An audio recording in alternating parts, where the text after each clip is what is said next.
My man Ty, finally got you on here, brother. I'm glad you're on here. It's truly a blessing, man. I'm glad you reached out to me on Facebook, man, and got in connection with my buddy Jarrett. I heard Yeah, you guys had a good talk. It's have been. Yeah, it, since then. right. But It's yeah, always it's great. good. It's good to actually sit and talk with you, man. Yeah.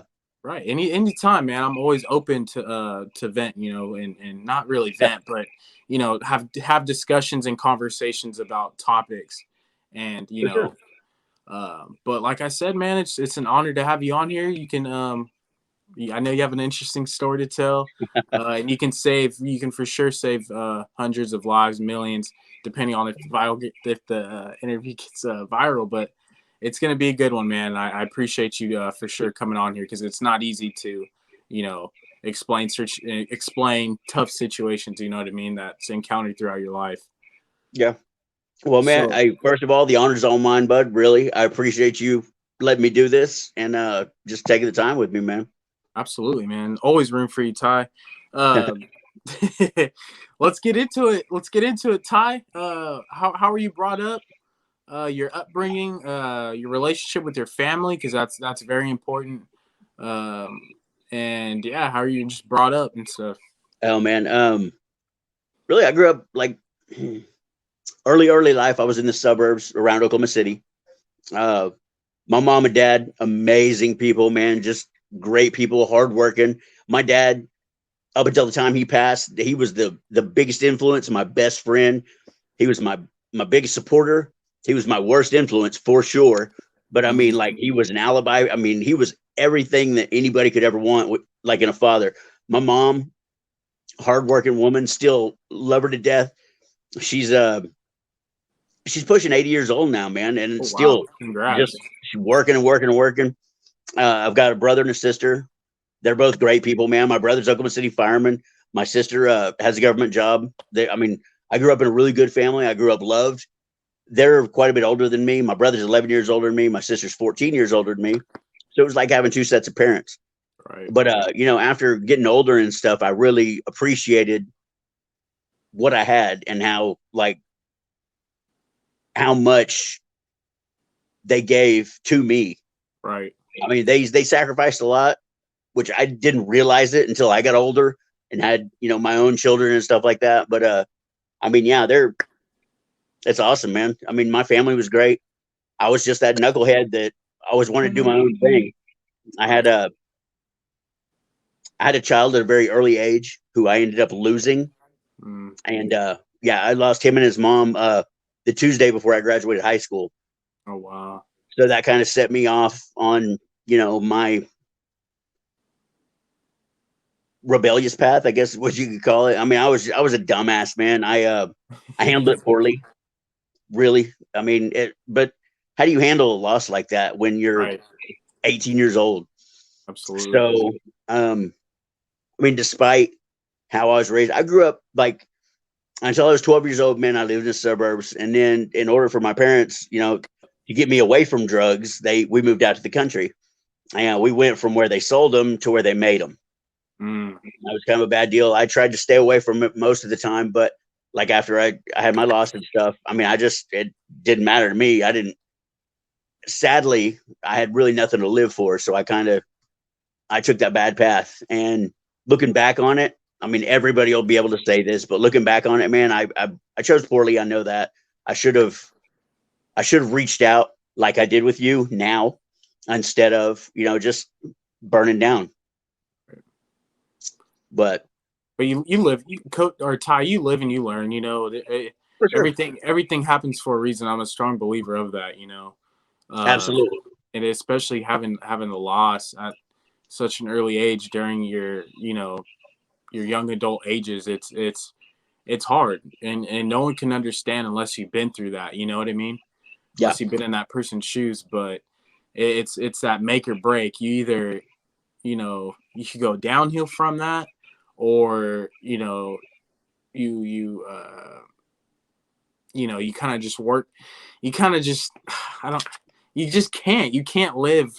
You can't live like it's kind of hard to say because man, that no, man. I experience mean, you had when you're 18, it's yeah, like you just can't forget about it and be like, okay, and then go along your day. You know what I mean? There's always going to be that thing that's, causing your mind, and you may, alter into some, you know, coping mechanisms, you know what I mean? And everyone's different when it comes to that. But Well, yeah, still, man. even still, till right now, like me and you speaking right this minute, I learn something every day. I try to, because if you Right. don't learn something, I mean, hell, there's no point in living. Right. But I mean, being hell at that point, really, man, I was still a baby, and um, yeah, I didn't know who to turn to. I didn't know who to talk to. I didn't know, anything really. I went on this self-destructive path, man. I started doing drugs. I went on, just a real hard run where I didn't care about anybody or anything. Um, and I mean, yeah, I've been forged in fire for sure. Mm. Like I'm tempered in bullshit, Right. essentially. But I mean, like I know now how to make the right choices. Um, I mean, hell, I cleaned up for 12 years, man. And I mean, I was Congrats, doing brother. good. I've got 5 kids. I'm fixing to have my first grandkid. Hell, I'm only 42 years old, man. I'm way too young to be a Young. You're grandpa. But young, man. I mean, the life that I chose to live is the life that I chose. It's not the one that was offered to me. It's not the one. I mean, I veered off paths that were laid out for me and offered to me by good people, and I was too hard headed, man, and I just wanted to do my own thing. You know what I mean? Right. Absolutely. Like nobody could tell me anything. I was Right. young and dumb, and but like I said, I stayed clean and sober for 12 years, man. I got married. Uh, I've been married twice, but I got married, and really, she was a good woman. She just wasn't for me. But Right. this is all being clean and sober and having my head together. Right. We split, and then my second wife, I mean, she was the love of my life, man. But I mean, it just didn't work out. My dad passed away, which Mm. he was everything to me in my life. I mean, like anybody who knows me knows. I mean, people who knew me knew when my dad passed away, they were like, "Oh, he's gonna lose his shit. He's gonna die or go to prison." And really, that's what happened. I Wow. lost I lost everything, man, and I relapsed, and I went back into, what I would say is comfortable for me, and it wasn't. It was just easy, and it was really a coward's choice. It was really I was a coward by falling back into that life, and then 10 months later, man, I was in prison. Mm. 38 years old, never really been in any kind of big trouble. Done a bunch of county time, but just little shit. And then Right. all of a sudden, hell, man, I'm doing a violent 5 in the state of Oklahoma, and you know, I can honestly say that it was the best thing that could have happened to me. Mm. Like I was. my only other option really was death. Wow. And like I said, I've got kids and stuff, and man, it killed me to have to leave them and go do what I was doing and go do time. But like I've talked to the 4 oldest, and they understand. I apologize to them every time I talk to them about being gone and about being, away. But now I've been out for a month, so everything I'm doing now, I'm focusing on them. I mean, I really don't even care about me. Oh, sorry. You're good. I don't care about me. I just want them to have the best and be the best. Right. Respect to you, Ty, man. That's not easy, especially you seem like a really great dude, from the heart. Um, but a tragic incident happened in your life, and it's just like I said, it was one or the other. But you didn't have anyone to go to, unfortunately, and that's what a lot of people. I'm glad you. I'm Well, really really, I glad you're. did. I mean, really, I did, man. I'm that dude that if you need anything, I'll do anything in the world for you. Even, I mean, at the risk of my own happiness or health or well being, I will do anything. But I will be damned if I'm going to ask you for anything. You know what Right. I mean? I'm just Right. one of those guys that I'm a giver, and that's my job. Like the burden, I'll carry it. The Right. hard times, I'll go through it. The bullshit, I'll deal with it. But Right. yours, I mean, I'm not going to put my shit on you. Right. Absolutely, man. That's just tons of respect right there, bro. And there's not a lot of people like you for real. Wow. Do you think, Ty? Do you think you're like just a general question? Do you think your environment that you're in kind of affects your lifestyle in a way? Man, Whether you live in the suburbs or rural area, like no, I really don't, man. I think just like anything in life, man, it's a choice you make. Like I've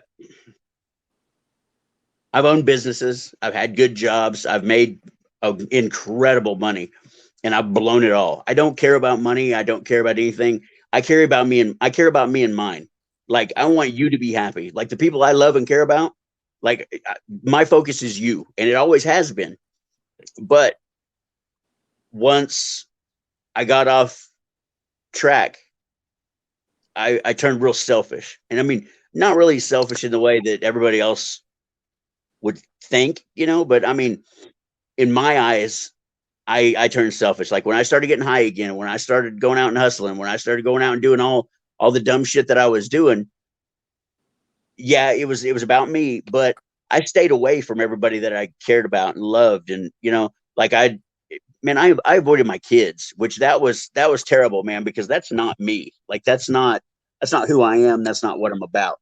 And then that's when everybody started seeing, oh shit, he's going off the rails. Here he right, goes. And I mean, it was a bad choice. I made it. I got to live with it. I've lived with the consequences. But like I said, the best thing that could have happened to me, was going to prison. I was one of those people that once I got there, I really, really started doing a lot of self reflection and focusing on me. right. And not many people do that. And Oklahoma's a 33% state. Okay. Mm, Nonviolent crimes, you only do 33% of your time, and then you're eligible for parole. Usually you'll discharge before you get your parole. Me, I was violent. That's 85%. I mean, you do 85% of your time, no matter what. You do day for day time. And when I got to prison, man, I was a knucklehead. I'm not going to lie. I was doing my time my way. I was doing whatever I wanted to. Nobody could tell me what to do. Nobody could tell me anything different. I was me. And really, I was an idiot. right. But I mean, Now, nothing would have changed. Nothing would have changed. All my write ups and all the trouble I got into didn't make a difference. right. Now, Ty, back to your childhood. Yeah, Uh, Correct me if I'm wrong. You mentioned your father, how he was a good person, right? But he kind of absolutely. led you in the wrong direction.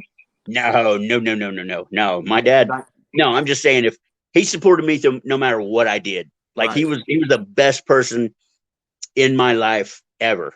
And I mean, everybody who knew my dad knows my dad was awesome, man. He was funny. He was great. Like he was the most supportive person you ever meet.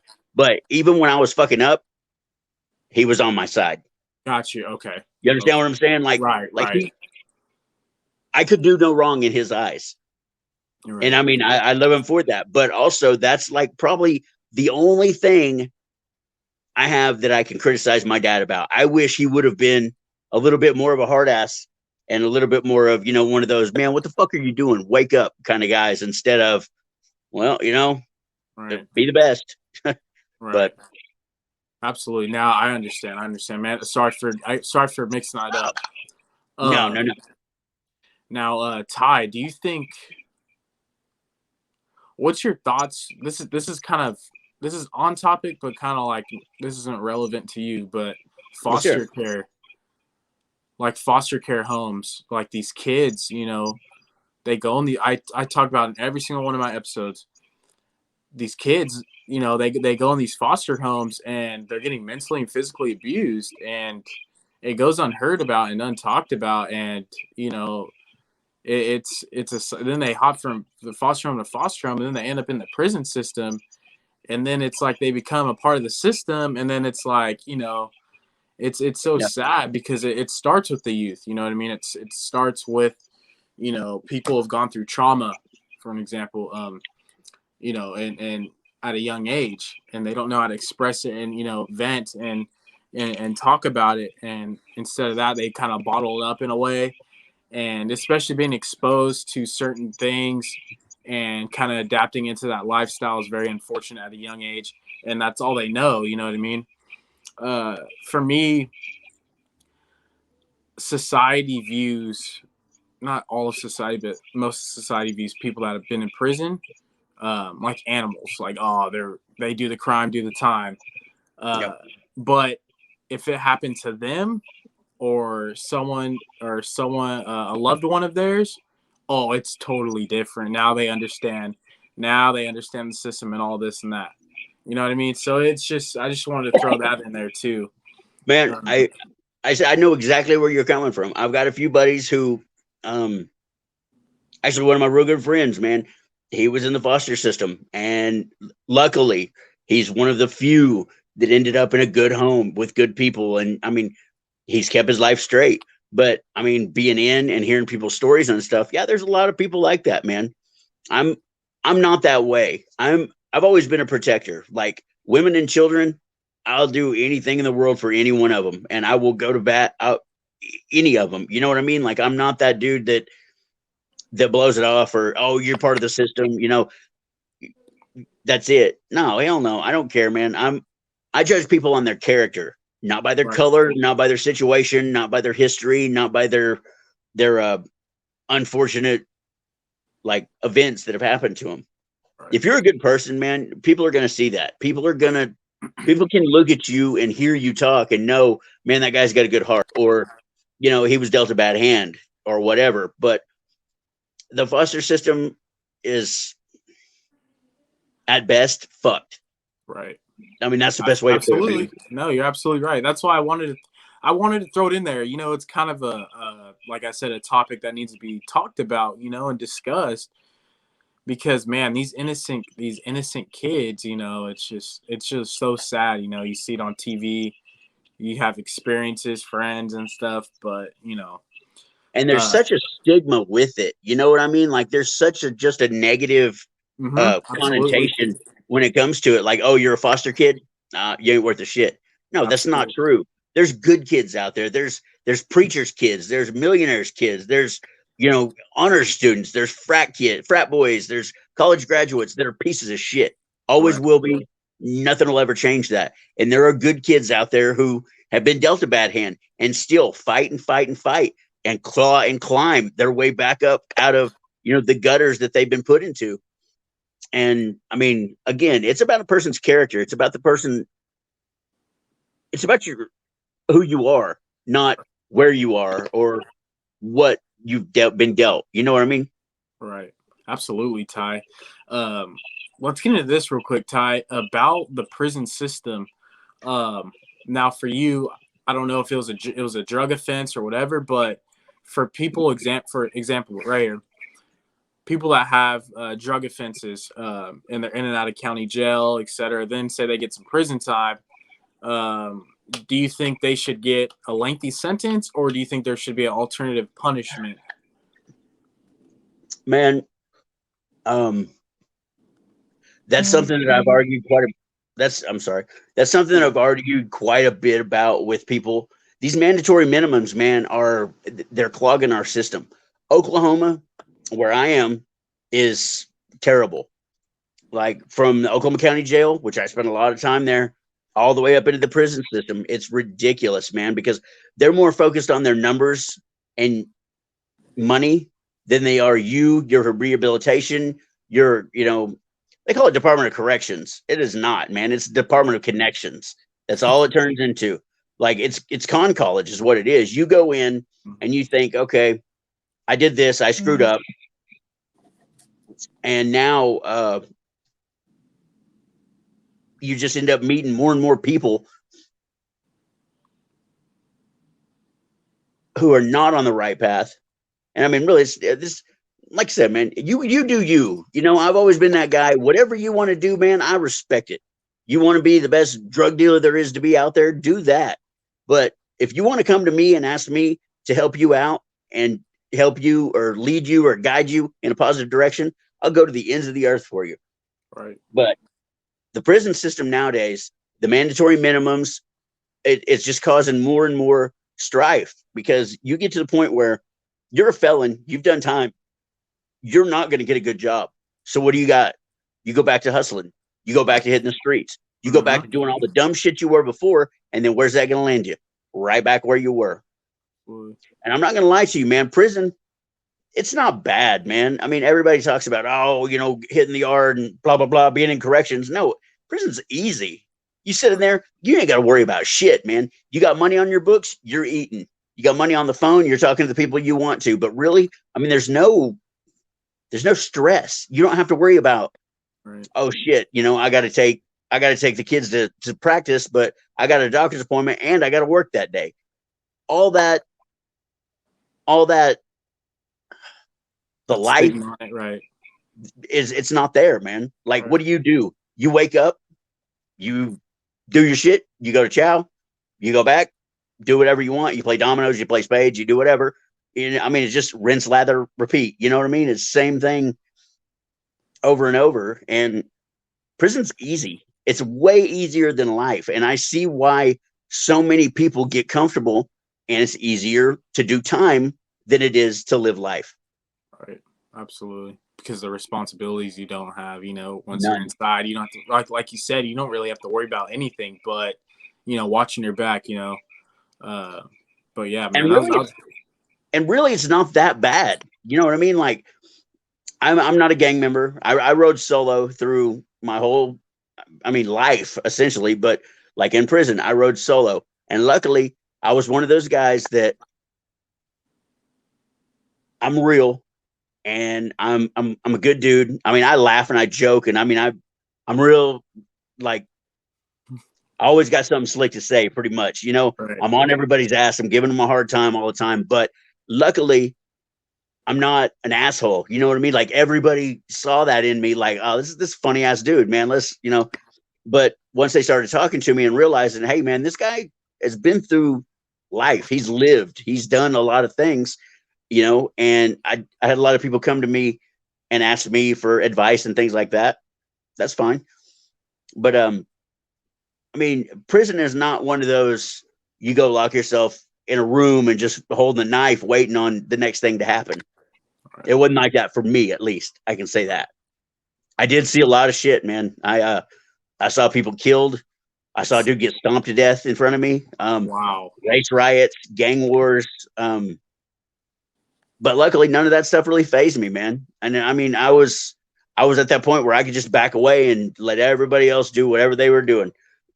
The two best things I can tell anybody about prison, and the two best pieces of advice really that I could give anybody about prison and even life, is pay your bills and mind your business.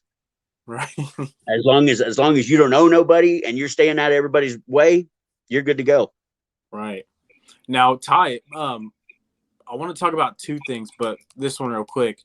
Now, you mentioned like kind of staying out of the way and stuff, but I've also heard things about like once you get to prison, you know, they're asking where you from, this and this, blah blah blah. Do you honestly have a choice to be like, I'm not sure if there's non-affiliated and all that. I don't know how that works, but do you have a choice? Hey, I'm not a part of that. I don't want to be about that. I just want to be here, do my time. You know, keep the head in the books, and you know, like I said, you know, just stay to yourself. Absolutely, man. If you go in and if you're on some of that hard-headed shit, then you're gonna get treated like that. But if you go in and people start, you know, hey, who you with, what you run with, blah blah blah, all that, and you say, look, man, I'm solo. I'm just trying to do my time. I'm trying to stay out the way.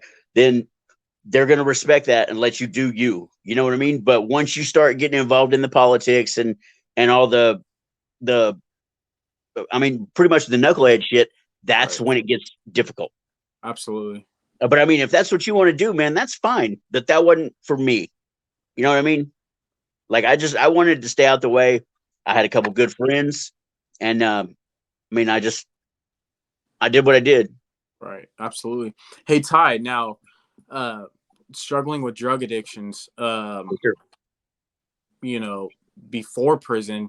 Now I know that there's drugs inside prison. Who said that?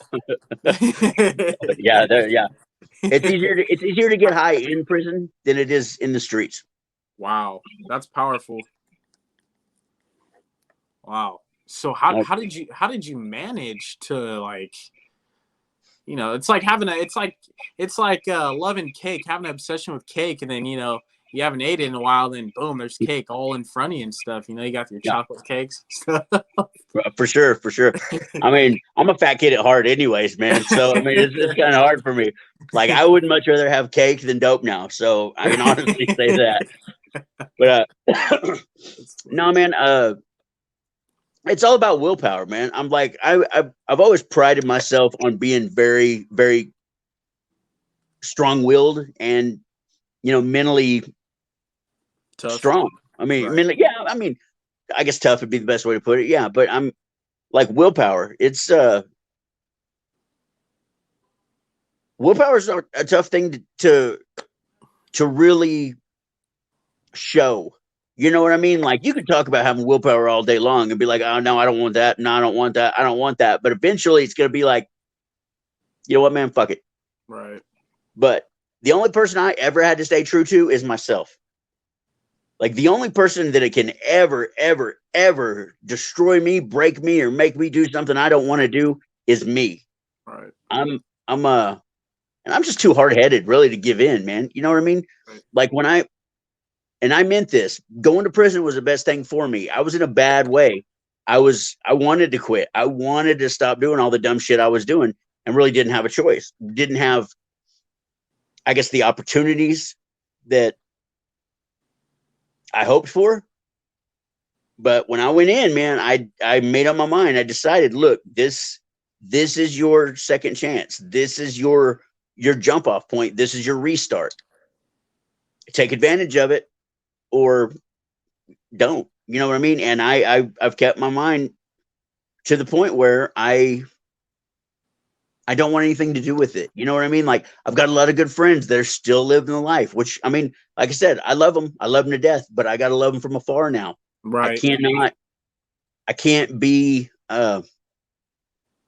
Associated with all that. well, no, I mean, I can't be the friend that I was. You know what I mean? Like, again, you want to do positive things, man. I love you to death. Come on, I will hold your hand to do whatever you need to do. I'll quit doing what I'm doing right now. I'll stop, and I will come help you. But you want to get out there and you want to do knucklehead shit, man. Good luck. I hope it works out for you. I hope the best for you. But I can't let you drag me down. Like I said, man, I got 5 kids, and I've seen 4 of them. I got one of them that it's gonna be some work to get to see. But I mean, I did my parenting class today. I'm doing my drug test and all that stuff. I'm doing everything that I got to do that the court says that I have to do in order to see her. Mm. But again, I got a grandkid on the way, and I mean, Oh yeah. that's what my life is about, man. About those kids and the people, the little people that I made, that I should be showing the right way, not gone and making phone calls once a week, checking on them. Right. You get what I'm saying? Understood. Yes, sir. Yeah. Now, But Ty, you mentioned prisons, helped you in a way, and you without having going to prison, your life would have probably been or more worse, like worse, I mean, especially with it the would have been drug shorter. addiction. It would have been shorter for sure. Wow. Like, the path I was on, I didn't go in for drugs, man. I went in for kidnapping and assault with force likely to cause death. Okay. I uh, I had things that I did that I was good at. Right. That's what it was. Drugs were just, On the side, right there. well, no, drugs were just a way to allow me to do it uh, More efficient. morally. Yeah. Okay. No, let me justify the shit that I was doing. And I mean, I'm thankful for what I did. But see, I went to prison on something that I didn't even do. I mean, a lot of people say this, which is fine, that's fine. But the people who wrote the statements on me and shit like that, I've already forgiven them. Like, I'm good. I, you know, I'm good. I'm never gonna forget. Don't get me wrong. And I mean, we're not cool to this point, but I forgave them. I understand. You were covering your own ass. I was not raised that way. I faded my own heat always and still do. Like if I screw up, the only person that I need to be accountable to is myself. Right. But I'm thankful for the opportunity to make it better, to make me better. You know what I mean? Absolutely. Absolutely, yeah. Ty, do you think everything happens for a reason? Yeah, absolutely. I mean, I'm not going to say I believe in fate and destiny and all that. Like life's been laid out for us, but I believe that somewhere somebody gives you choices, and or maybe choices are made for you. Like things are laid out, but it's kind of like one of those choose your own adventure books. I don't know if you're old enough to remember those, Yeah. but like either turn left or right. Right. And I zigged when I should have zagged, and here I am. But I'm telling you right now, man, I would not give up my experiences for anything. Like I needed I needed to be able to work on myself, because doing what I was doing, I didn't have that opportunity. I wouldn't give myself that opportunity. But I'm in a position now that I'm in the best place I've been mentally in my entire life. And I can honestly say that. Like, I know me better than I've ever known myself. And I know the choices that I need to make over the ones I want to. You know what I mean? Right. Like, I'm an addict. I'm a drug addict for sure. 100% always will be. But doesn't mean I'm active. Right. You know what I mean? I'm not using, I'm not participating, but I just I was able to look into myself and see what was more important to me. Is it my kids? Is it my family? Or was it getting high and going out and being a dumbass? And I forever and always, I will choose the first. Right. You know what I mean? Like I didn't for a long time. And I don't live my life with regrets, except for the fact that I chose anything over my kids. Right. Absolutely, Ty, man. That's deep. That's real deep.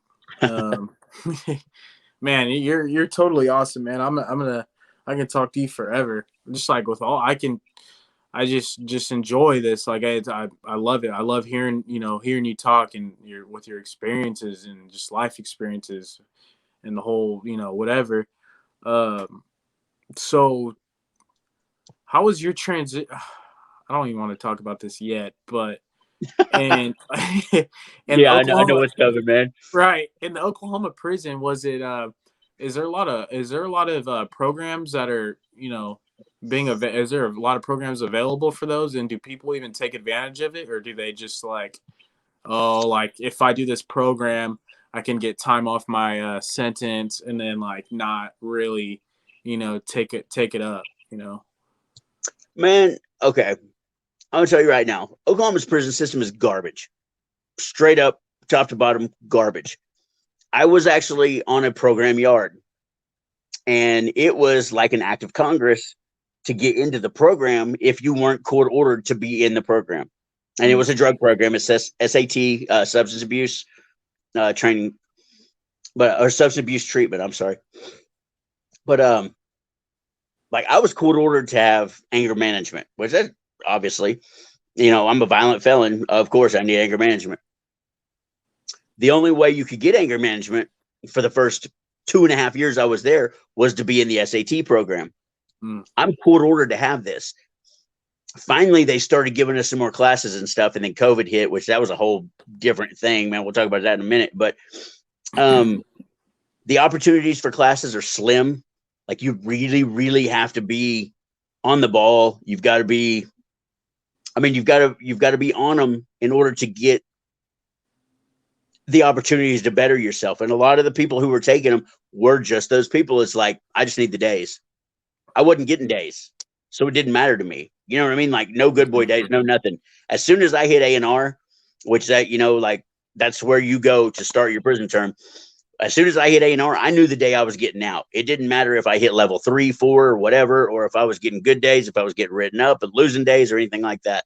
I knew when I was leaving, it didn't matter. But the opportunities in Oklahoma's Department of Corrections is nil.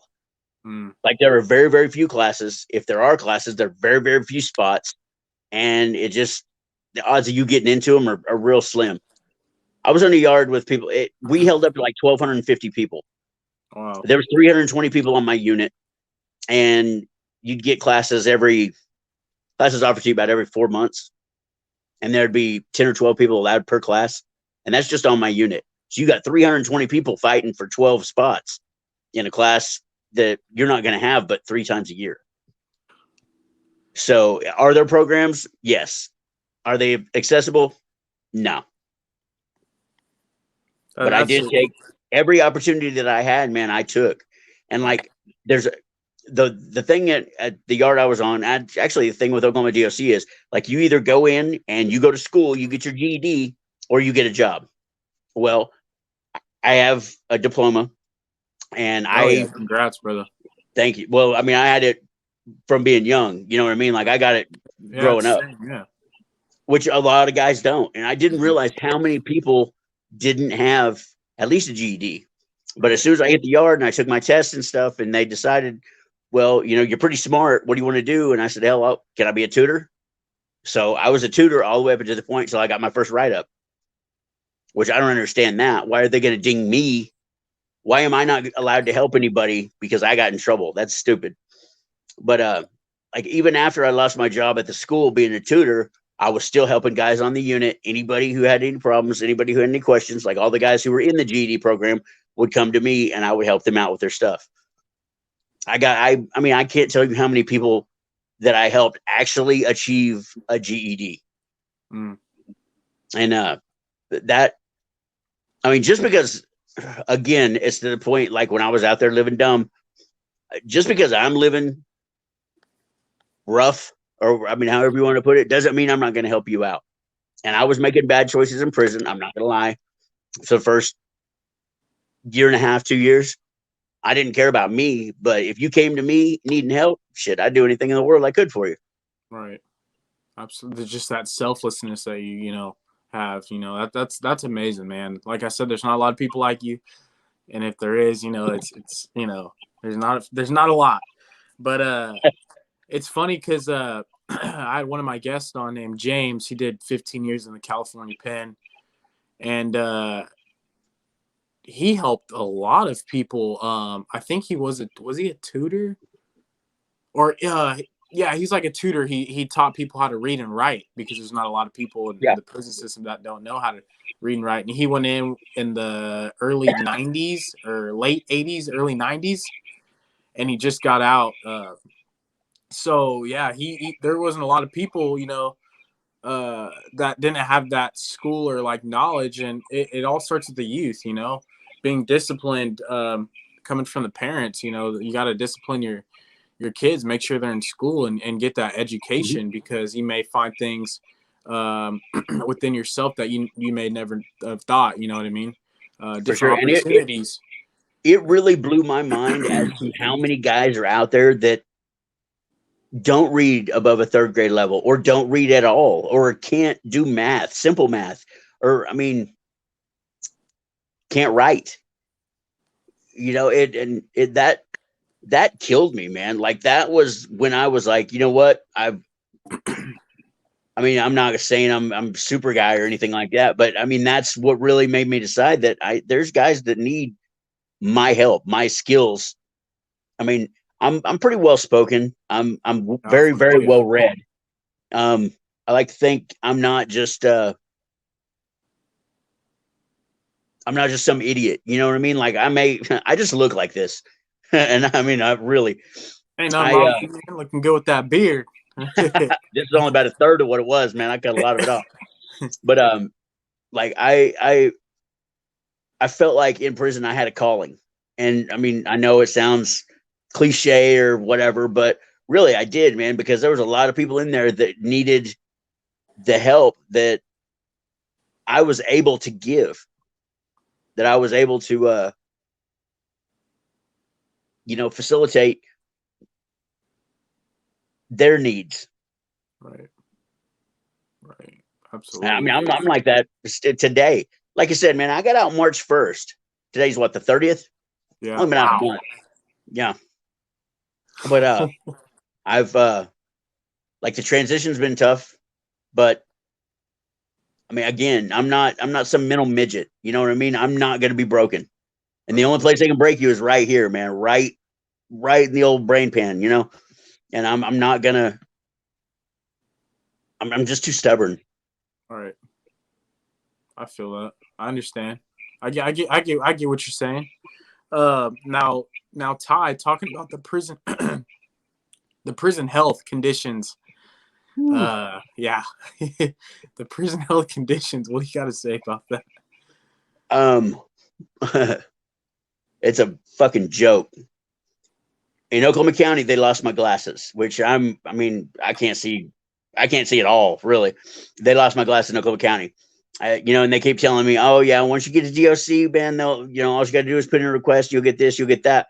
As soon as I got to DOC, and I'm talking like at A&R, when I got to, the first place where they send you to wait to see what yard to go to, I put in for glasses. As soon as I hit the yard, I put in for glasses. Well, 41 months later, no glasses. Ty, can The you hear me? day I got out, huh? Can you hear me? Yeah. Okay, cool. I cut out. It totally cut out, but I'm listening now. Yeah, the day I got out, man, I got my glasses. I mean, I had some reading glasses in there, which were terrible, but I mean, I read. Like, I spent 300 days in Oklahoma County, and I read 260 books the time I was in Oklahoma County.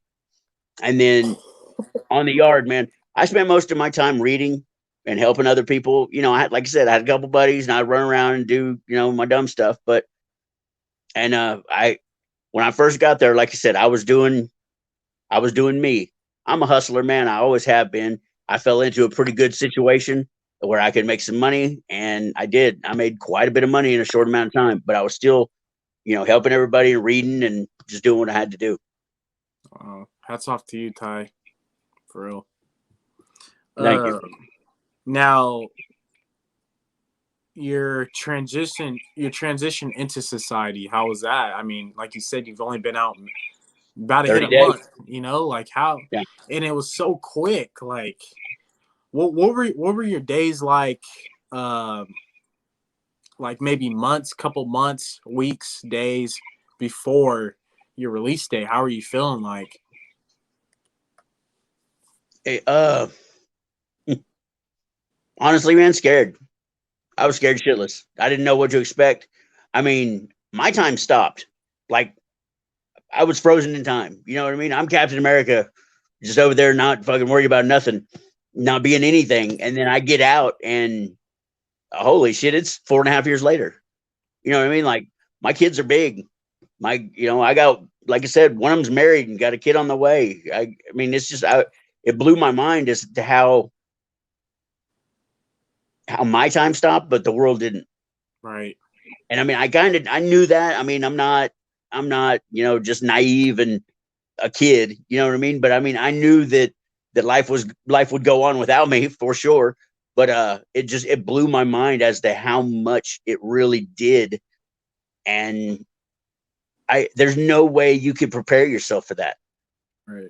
You know what I'm saying? Like, um, hell, just driving down the road that I lived on for 30 years, man, all kinds of things have changed. Like, just different stuff built up and things like that. I mean, I know it's kind of a weird comparison, but uh, yeah, the world moves, time goes on, even though yours doesn't. Right. That's the reason everybody say prison preserves. It does, because you don't have anything to worry about. You don't have anything. Excuse me. Nothing changes. It's all just the same, thing over and over and over. And then you get out, and you're like, damn, I missed a bunch. Right. You think about all the people you lost while you were in there. You think about all the friends that have screwed up and are in the same situation as you are now. And I don't know, the time building up to it. Yeah, I mean, it was nervous. I was excited. I was scared. I, pretty much run the whole spectrum of what you would expect. All right. But I mean,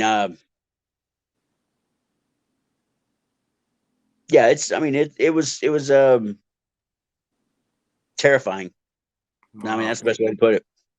Ty, do you feel like the system kind of like spits you out in a way and like, here, go, after you did your time, and didn't Uh, kind of like help you, you know, adapt into society? Man, they talk about all these transition programs and reintegration programs and stuff like that. Shit, I haven't seen one of them. Mm, I'm yet to see any of it. Like pretty much, they give you your $50, and good luck, man. Hope it works out for you. wow.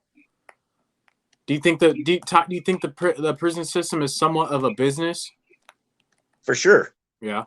absolutely, man. Why do you think they give us DOC numbers? Right. They don't care what our name are, what our names are. Sorry, I mean, they don't. I mean, yeah, you ain't shit to them. Right. It's cattle, is all it is, man. I mean, you hit that spot, you hit your pin, and then they feed you up and send you on, whether it be to a different yard or whether it be out into the world. And 90% of us, it's like, see you when you get back, man. And it's a real shitty attitude to have, and it's a real shitty way to look at it, but that's the way it is. What, I Ty? mean, If go for it, go you're ahead. good. It's No, go all you. ahead, Go man. for it. I was gonna say now. I'm just saying this is if you were in charge, if you were a warden or a part of that top level deal of a prison system. What are some things you would change if you were in charge? Well, first of all, man, I can never do that because I have humanity in my heart. Right. Like For sure. it would have to be restructured from the bottom up at best. But what would I change, man? I don't know. I'd listen for real because there's a lot of people in there that's got a lot of good ideas on how to make things not easier but smoother for sure, if not easier. And I mean, all we are is just a whole group of guys wearing orange bitching about everything. We're bitching about it because of the shit that's going on. Like, I don't know if you're familiar with what happened in Oklahoma County last week. Did you hear of any of that? What happened? I didn't hear about it. Okay, some inmates took a guard hostage, and we're rallying for better conditions.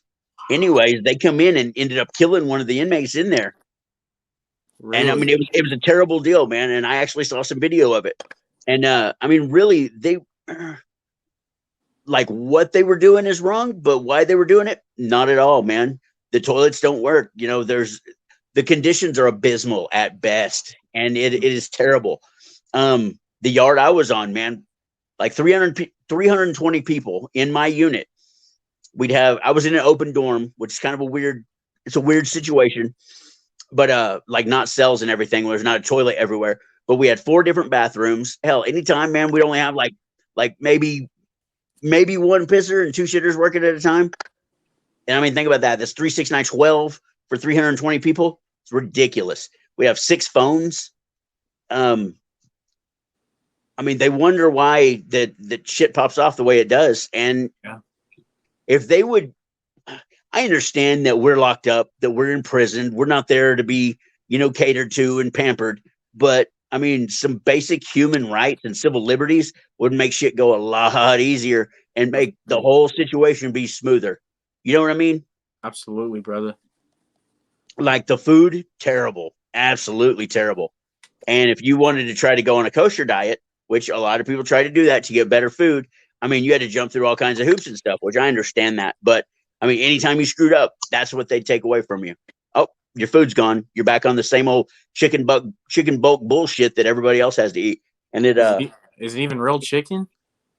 it's feet, beaks. I mean, it's the shit that they don't use. They grind it up and process it into a meat and give it to you.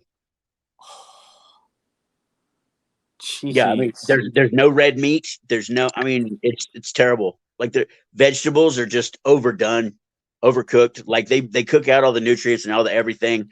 I mean, I'm a healthy guy. I like to think I'm a healthy guy. I try to eat healthy and stuff like that. And there's just no option for that. Even through Canteen, man, there's no way that you can buy fresh vegetables or red meat or healthy options. I would start talking about how I would change things. I would give more, I guess of the civil liberties that we deserve, honestly, meaning like better better living conditions, cleaner bathrooms, food, better food, things like that. And I mean, they would be amazed at just how far a little bit of compassion would go. I mean, it would speak volumes to the attitudes and actions of the people that are in. I But absolutely agree. again, nobody gives a shit, man. We're just numbers. Hmm.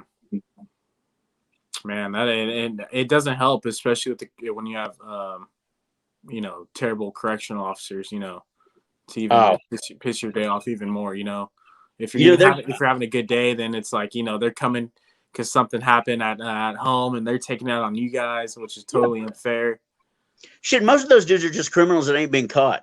You know what right? I mean? They're just as crooked, if not more so, than the people who are in there because they've gotten away with shit. Right. We, I mean, hell, what are we gonna do? We're there. There's nothing we can do.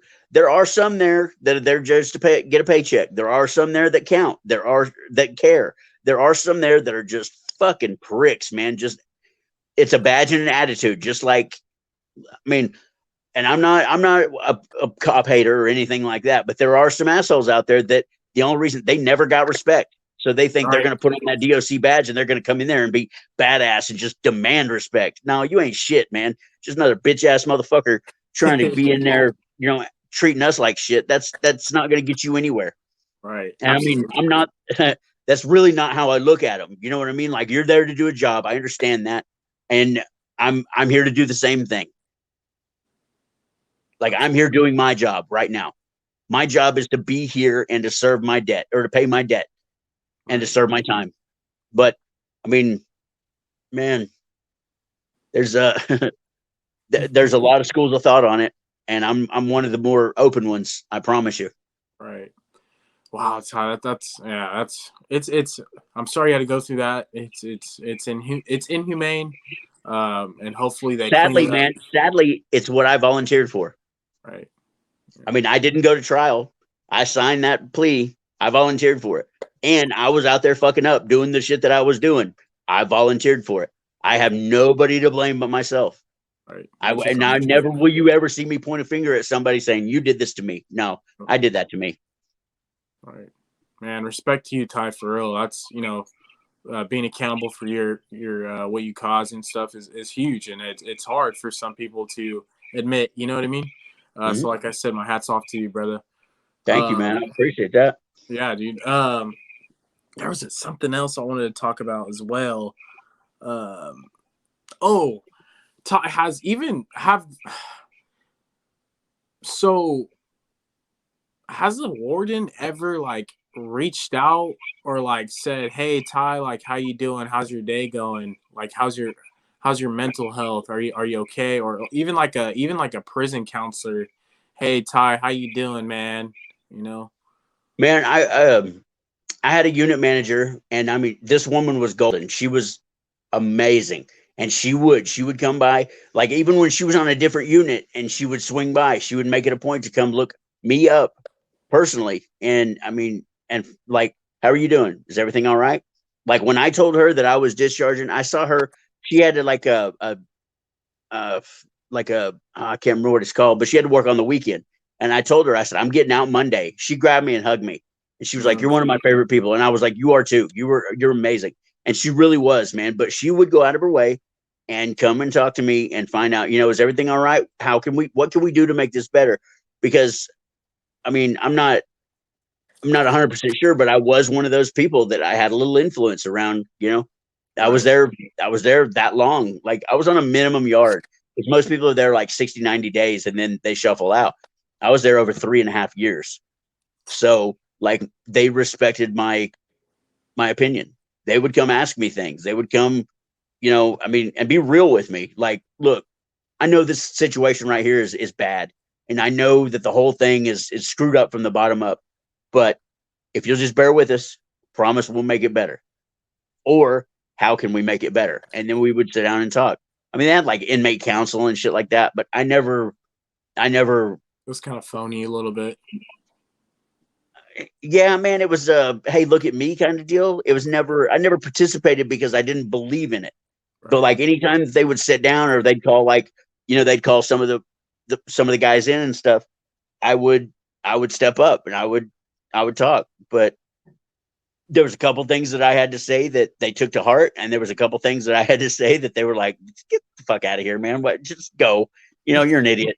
But I mean, and again, I was not there to make anybody's life easier. I was always, talking slick and saying dumb shit and just making jokes, and because that's the way I am, man. Life's too short to be serious and Yeah. stressed, and just keeping those anchors of anger and resentment and hate on you. You know what I mean? Like Right. it's not worth it. I'm Absolutely. a firm believer in having a good time, and no matter where I'm at, I'm gonna make the best of whatever situation I'm in. And every now and then, yeah, I might step up and have a good idea or whatever, but it's me. You never know when it may be your last, so why not cherish it? For sure. Ty, now that spent about four or 5 years in the system, Yeah, do you cherish life a little bit more now that you're out? absolutely. Absolutely, man. Like I, like I said, man, I spent a lot of time working on myself when I was in, and working on myself mentally, not just physically or whatever. Which I didn't do none of that. Trust me. But I spent a lot of time working on myself. Well, I had some stuff happen the other day that didn't go the way I wanted it to, and I caught myself. I was getting pissed off, and I was getting mad and getting angry, and my son, my oldest son, he's 22, fixing to be 23. He asked me, he was like, "Dad, what's so fucking bad?" And I said, "What do you mean?" He was like, "You're out. Like, you're ungrateful." And I was like, God damn. Like, thanks, bud. I needed my kid to kind of slap me back into reality. And then I started thinking about it, and I'm like, man, I'm like a pouty little kid right now. I'm ungrateful, and I've always tried to have an attitude of gratitude, and even more so now. But like, every day free is a good day, no matter what the fuck's going on or how bad shit is. It could always be worse. Right. I Absolutely. mean, and really, my kid throwing a little shade to me and shit. I was like, damn it, I hate that you've grown up to be the person that I want you to be, and not the little dumbass that I thought you were. You know what I mean? Right. But I mean, really, sometimes it out of the mouth of babes. Sometimes it takes somebody on the outside just to be like, "What are you doing?" And I appreciated the hell out of it. I'm like, yeah, I love you, son. Really, I do. And it was surreal to actually sit down and think about that. Like, you are an ungrateful asshole. You've done all this time and worked on yourself. And the part that pissed me off the most was not what was going on, the fact that I let just something that small snap me back to where I was before I put all this time into myself. And I'm not a guy who likes to waste time. Like, I'm point A to point B as hard and as fast as I can. I've never, never, never been that guy that had brakes. I'm all gas, go, go, go. And I've never had, I guess, that downshift in me. You know what I mean? Right. But that's the part that really upset me. Was I was like, man, he's right. Why are you letting this be such a big deal? And then it got to the point where it was like, why are you not happier about where you're at and taking advantage of the growth that you've done? It really upset me myself that I let myself backslide that far that fast. Right. I mean, you get what I'm saying? Absolutely. Yeah. Oh yeah. Like, if I'm going to put that kind of work into it, why don't I live it? Right. And I've Absolutely. never been the one, like, anytime I tell my kids anything, I won't tell them anything that I'm not living myself. And I mean, I just, it took me a second to snap me back, but I mean, since that moment, I've had some things go wrong and I've had some things not go my way. But I'm an adult. It's going to happen. Life is going to happen. Life is not fair. But how come it's never been unfair in my favor? You know what I mean? Right.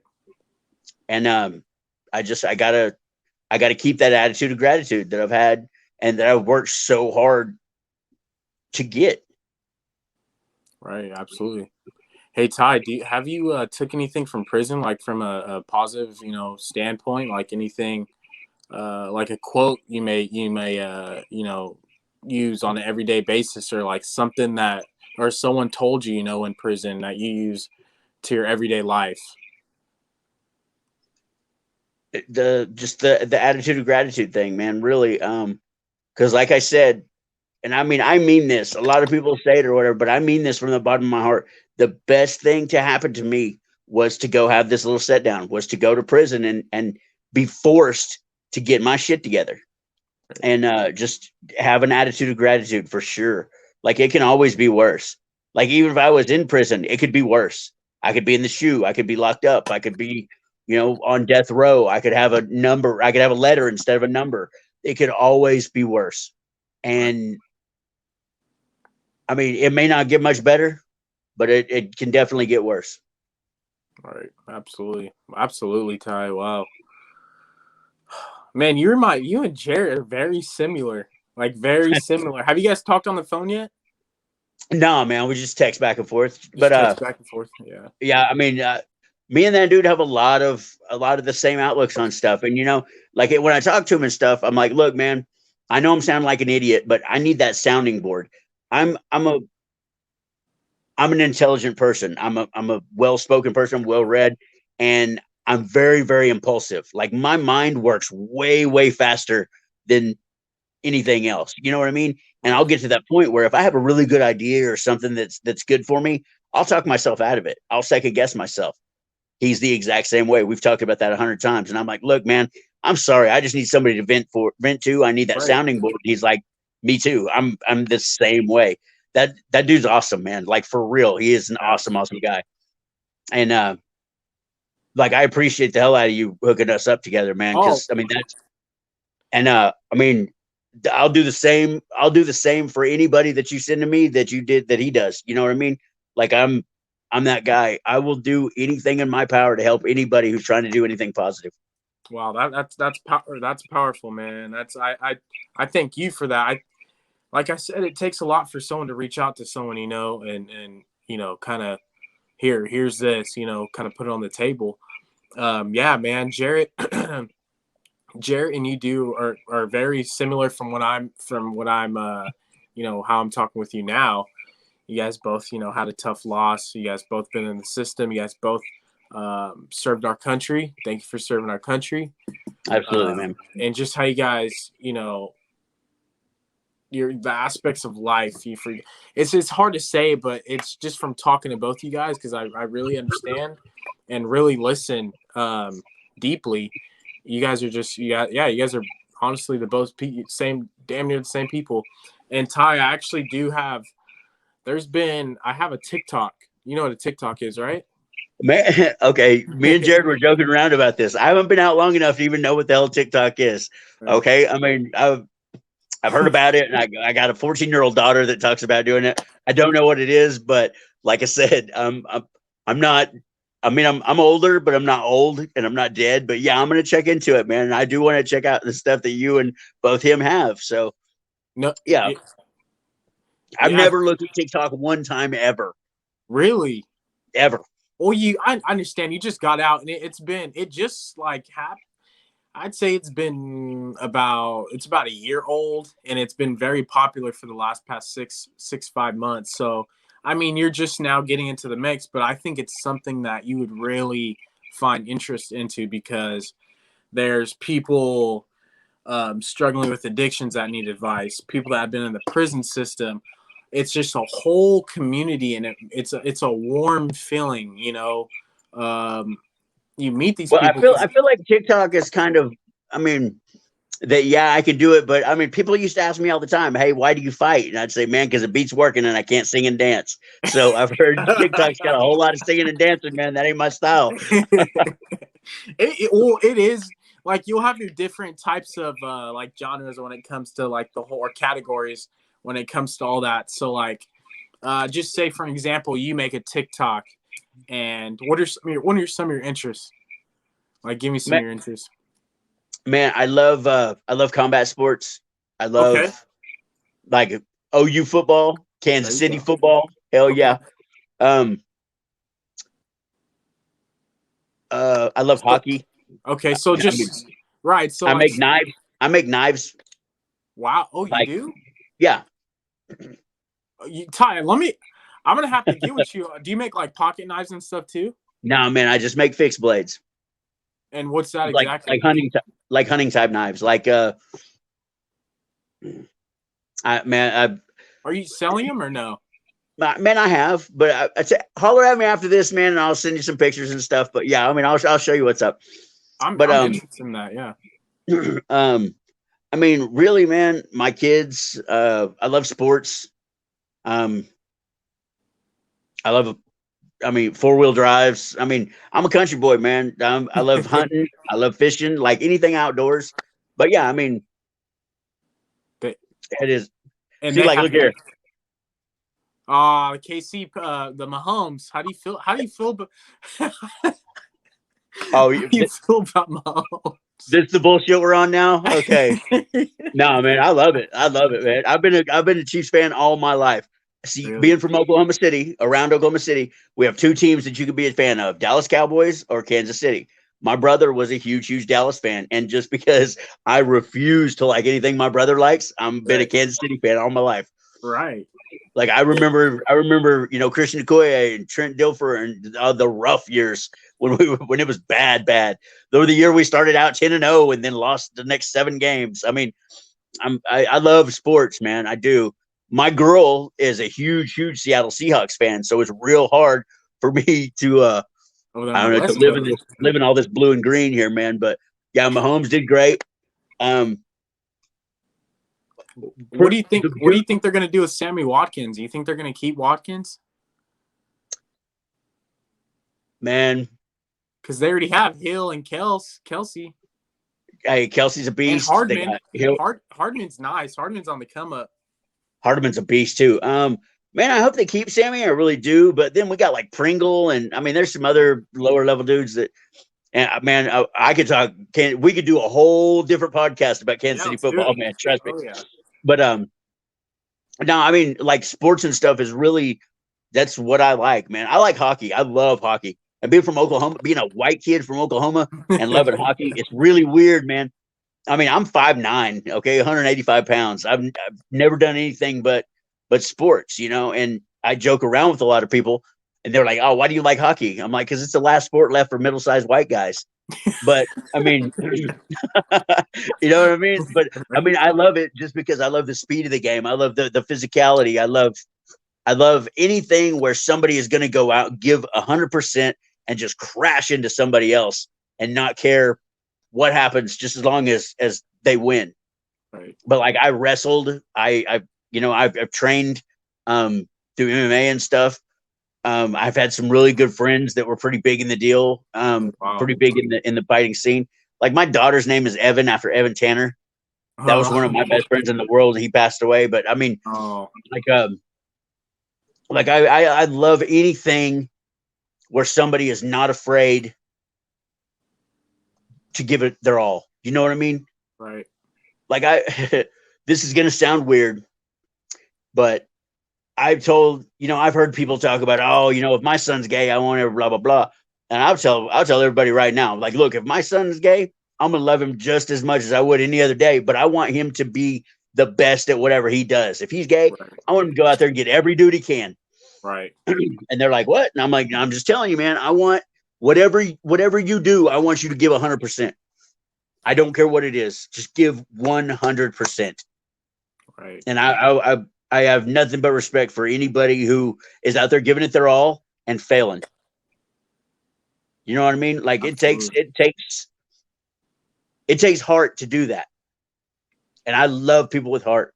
Just like I said, anything positive. Like today, man, anybody who comes to me is like, hey, look, man, I'm trying to get off drugs. What do you need? What do you need from me?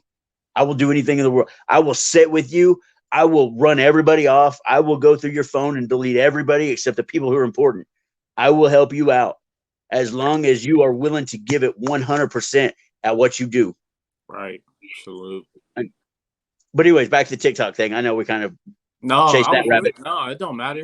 But yeah, like what you just said right now, Ty, like man, they TikTok needs that. Like you can have like your sports, like your hunting, Yeah. your four wheeling and all that, and then like there's different things, whatever you like. So like there'll be a bunch of stuff that comes up, like videos, and say you like someone going hunting or boating or something. More of that type of stuff would pop up. Um, but like you said, how you want to help people like with anything, mental health, advice, like stuff like that. People need that.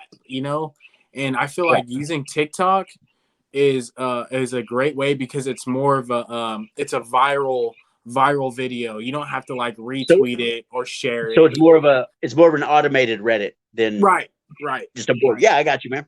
right. And I don't know if Jared kind of gave you the rundown, but I'm glad I kind of mentioned that too because uh, Jarrett actually started making more videos because his interview on TikTok went viral, and there was like tons of people, and then there was some people that hey, who's that, like, and then Jarrett got in contact with him, and then it went from there, and then it builds, and Ty, I really feel like you can benefit off that because you can relate to someone else and they can Yeah. relate to you. There's going to be people coming to you for advice, you know what I mean? And that just, I don't know, it's I've just a never good feeling.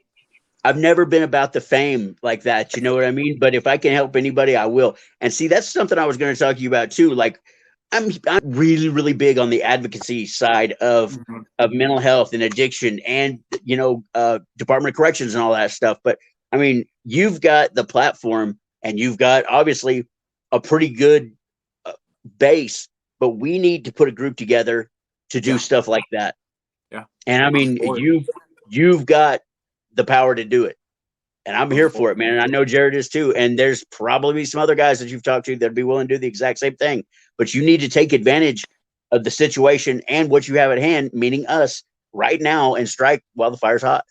Absolutely. I needed that, Ty. I needed that. That got me pumped up. I got the chills, man. And it's people. It's not even me though. It's you guys. It's finally someone stepping out their comfort zone and wanting to get wanting to learn more about you. Sorry, and understanding your life from your perspective and your shoes. You know what I mean? Because life is it's you got to cherish life. You know what I mean? And everyone has a Absolutely. different story. So yeah, it's you guys. It's you and Jerry. It's stuff like that. But that's something that I want to do because I do have yearly goals, and I do have everyday and monthly goals. Like for an example, like on YouTube, I just started about 3 months ago. I want to be at 1,000 subscribers. Once I get at 1,000 subscribers at a certain not a fan base, sorry, a support system. I'm Um, same thing. Same thing. yeah, Yeah. support system. I want to be more mobile. Like for an Well, example, like I can promise you that when this me and you comes out, I'm gonna post it on everything I know, and I'm gonna tell everybody to subscribe because I've got a lot of friends that are involved in like mental health and stuff like that, and I'll pass it on to them. I'm a huge believer in what you're doing, man. You're doing a hell of a job. You are. You're amazing. Don't let anybody tell you any different. Keep doing what you're doing, man. And I will forever and always be here to help you. And to hopefully, man, I just get to ride your coattails to wherever you're going because I see big things in your day, in your life, man. salute, Because brother. you're fairly young, right? What are you, 26, 22. 22? Yeah, Holy I'm shit! still I in got two school. kids older than you, man. Huh? I'm still. I got one more semester, and I'm done college. Stay with it, bro. But I mean, really, if you ever need anything and there's anything I can help you with, I'm here, man. Salute, brother. And All I just that goes for anybody that wants to do something positive. But for you, for sure, because of this platform, man, I believe in what you're doing. That's the reason I'm sitting here talking to you now. And anything you need, man, I'm here. I appreciate you, Ty, man. That's much love and respect. Hats off to you, man. I need that. I need that because sometimes it's like it's just like dang, you know what I mean? It's just you're doing good. You're doing it for the good. Um, and then it's like you see things, for an example, like to bring up TikTok, like these people that do dumb videos just to get attention, and then like these people, these girls half naked on TikTok, whatever, and they get millions of likes, but it's like, yo, there's people like, look at the There's bigger people out picture. there There's struggling, man. There's right, people out there that are legitimately hurting. That if I can help them, if you can help them, if Jared can help them, whatever, man. We need to be. We need to take advantage of our situations. We need to help. Like I'm here to give. You asked me something about prison and what I carried away with me. Here's something, man. It's kind of a weird deal. When I was in there, like my dad, like I said, was such a huge influence on me, and my grandpa too, man. My grandpa was amazing. He was the greatest man in the history of my life. I took a lot of life lessons that they have told me over the years, and that I've learned from them. We're just watching and stuff I picked up on my own, and actually wrote like a pamphlet or whatever for my kids, like little nuggets of knowledge and shit like that, however you want to put it. Um, I've got a copy of it somewhere, but it was like 80 something pages, man, of wow, just little life lessons that I wrote for my kids. And I took that advantage and wrote it out for them. And a lot of people don't do stuff like that, man. Like right. a lot of people wouldn't do it in the world, much less when they have an opportunity like that, man. And that's probably the biggest thing that I took from prison is being able to pass on what I have and what I've learned and what I've seen and through my life experiences. I've been all over the world, man. I've met probably half the people. I've talked to most of them. You know what I mean? Like I want people to be able to take something away from me. Right. You know, and like I said, man, I thought you were older than that, but being as young as you are and doing what you're doing, man, it's really hard to keep going. I understand that. But I mean, you are doing something great, bud. And I'm gonna tell you right now, attaboy, good job. Keep I it up. appreciate it. You're doing incredible. And don't ever get down about it. I If appreciate you that, if Ty. I thank you, man. Like honest, Yeah. like thank you, like for real. Like not no like half-ass shit, for real. Thank you, bro. I need that. It's something that I'm not gonna stop because it's something I'm passionate about, and um, I can see it in you, I, man, and that's right, why I'm here right now. right. I appreciate you. I honest to God do. Dang. Well, I'm gonna get your. I have your number. I just haven't created the contact because I've been busy, but I have your number in our messages. Yep. I'm gonna get with you. I'm obvious. I'm gonna stay in common. I'm gonna text you after this Oh yeah. about some stuff. I want to do a part two with you. Obviously, part three. I'm gonna have you on. Um, this is just a little brief, thing. I also want to, talk about, the service. The military service. Oh yeah. And then more mental health, issues and It's stuff with a big society deal. and all that. Yeah. And then because Hey, we kind you of need to touched get up me on and Jared prison. on together. Yeah, let's do it. I'm down for that. We can do it. I, Shoot, let's do it. I'm gonna get with you guys, and I can even put us in a group chat, even like next weekend, like on a Sunday. Maybe Sunday good for you? man, I'll make time. Yeah, we can. Well, let's do that because I like how you mentioned the starting something as a group, and people that've been like for you, Yeah. Ty and Jarrett, for you guys Mhm. been through it. You guys been through a lot of you guys experienced life. I'm gonna say that like that. You guys That's actually experienced life.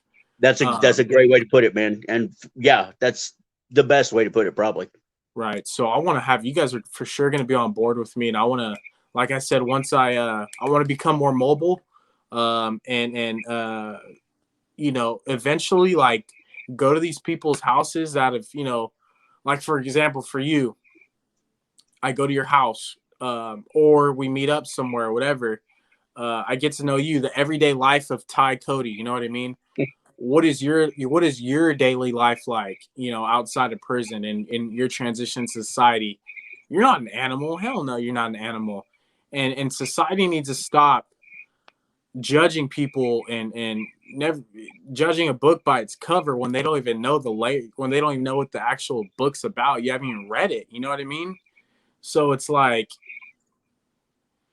you really have to understand. So my goal is to put it out there, and my biggest goal, honestly, is to have like a documentary, and for an example, like go out, like go to your house, or have you come to my house, Yeah. pay for your transportation, whatever, uh, and let's you come on here for a couple hours and give me a part of your life, and so far for others, and just open the eyes for others, to actually know what's going on. But yeah, Well, man, that's man, something I want to do. like what you said just there. Yeah, I mean, I'm definitely like an onion, man. There's a lot of layers to me. I may leave a bad taste in your mouth and bring a tear to your eye, but I mean, still, there's a lot to it. Right. Um, whatever you need from me, man, you got my info. You know how to get a hold of Absolutely. me. Yeah. We'll get it done, man. I mean, I'm like I said, I'm here. I know there's a lot more you want to talk about. Hell, we've been Oh talking yeah. what, an hour and 20 minutes right now about nothing. But Yeah. yeah, I'm here, man. I'm Hey, for you for sure. Ty, and I'm here for you, man. Whatever you need to talk, even if it's in the middle of the night, call me. I may be up. If you need to talk to someone, I'm here. Just know there's always someone out there, that's willing to, listen, and whatever you need to talk about. I may not have been through some situations that you have, but just venting to someone and kind of having a clear understanding of what's going on is very healthy, and And not to yeah, bottle that up. you'd be amazed, man, at how much sometimes you just need to get shit out in the air just to take away its power. You know what I mean? Like, uh, there are things that'll eat on you. And like I said with Jared about being a sounding board and all that stuff and just venting. But I mean, words have power. They Right. for sure do. And there's times where you can't let them control you. And the best thing to do is just get it out there. But I mean, like I said, man, I believe in what you're doing. And I mean, I'm really not 100% sure on the end goal, Right. like the exact pinpoint area you want to be at. But Right. I mean, I know that as of right now, man, I support it. I'm with you 100%. I appreciate Whatever you, you brother. need, bro, I'm here. Hell yeah. And same goes for you. Anytime, anywhere, no matter what, I got you. Hell yeah. That's respect, man. Hats off to you, man. I appreciate you. I honestly God appreciate you, man. I'm not saying that just because it sounds nice or whatever. I really do, for especially having you on and spending an hour and 25 of your time, it means a lot to me. Getting to know you and becoming vulnerable and talking about situations that have gone on through your life. It's not easy. But one thing I want to end it off on, Ty, but I will message you after this. But one thing I want to end it on: what are your goals that you have for yourself in the next couple years or months, whatever, that you want to accomplish? And can you give advice to those that are dealing with mental struggles, or um, you know, in and out of prison at a young age or jail, whatever, Yeah. and they just need that guidance and advice from you that you've been through all that. So Probably the biggest thing, my biggest goal is to stay out, man. I want to live my life in a way that my kids and my family are proud of me. Um, and I want to prove everybody wrong. You know what I mean? Like I want to rub it back in their face. I'm not going back. I'm gonna be a statistic, but I'm gonna be one of the positive ones that at 38 years old, I went to prison, did my time, and I'm not going back. I did learn something, and I learned that's not a life to live, man. There is a better life out there. And talking about mental health and stuff, I want everybody to know that you're not alone. Like no matter how bad it is, it can be worse. But don't feel like you're alone. There's people out there. You may not even know it, but somebody out there has probably done something similar or been in a similar situation that right. that's willing to sit down and talk with you or come over and hold your hand or give you a hug or just just sit there and listen to you bitch and yell and moan and just scream and then do the same. You know what I mean? But I just want people to know that you're not alone. There's somebody out there, somebody who's willing to take a little time out of their day for you, just for you. You know what I'm saying? Absolutely, brother. Um, mental health is something that this country really needs to work on. It's something that corrections needs to work on. It's something that the penal system needs to work on.